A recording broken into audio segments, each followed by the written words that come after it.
விஜயின் திமுக எதிர்ப்பு அரசியல் தேசிய ஜனநாயக கூட்டணிக்கு உதவிகரமாக இருக்கும் என்று அமமுக பொதுச் செயலாளர் டிடிவி தினகரன் தெரிவித்துள்ளார்.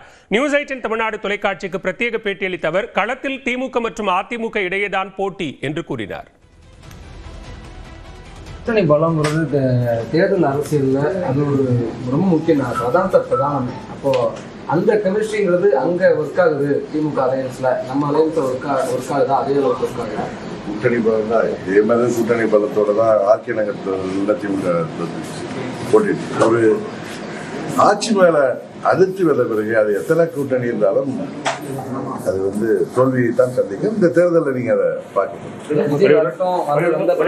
நீங்க இப்போ அவர் நேர கிரவுண்டுக்கு வந்துட்டாரு. கிரவுண்ட்ல 2 தொகுதியில வேட்புமனு தாக்கல் பண்ணிட்டாரு. இந்த நடைமுறை அந்த முறை தேர்தல் என்பது ஆளுகின்ற மக்கள் விரோத திமுக கூட்டணிக்கும் அதிமுக தலைமையிலான தேசிய ஜனநாயக மக்கள் அந்த ஆட்சியை முடிவு கொண்டு வர அமைதி புரட்சியாக வெயிட் பண்ணிட்டு இருக்காங்க. போலிங்காக ஏப்ரல் 23 உறுதியாக அது அதிமுக கூட்டணிக்கு சாதகமாகத்தான் இருக்கும். இந்த போட்டி என்பதே உதயசூரியனுக்கும் இரட்டை இலைக்குமான போட்டி தான், 2 கூட்டணிக்கு தான்.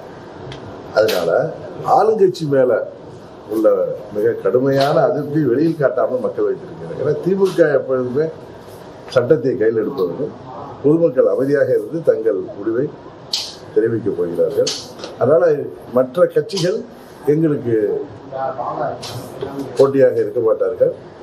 இன்னும் சொல்ல போனால் நீங்கள் சொல்கிற தாவேகாவின் வரவு என்பது திமுக கூட்டணியின் வாக்கு வங்கியை மிகவும் பாதித்து அது தேசிய ஜனநாயக கூட்டணிக்கு உதவிகரமாக இருக்கும் என்பதுதான் எங்களது கருத்து. விஜய் ஸ்ட்ராங் ஆன்டி டிஎம்கே ஸ்டாண்ட்ல நிற்கிறார். ஸ்ட்ராங் ஆன்டி ஆன்டி மோடியோ ஆன்டி இந்தியோ ஸ்டாண்டுக்கு வரமாட்டார்.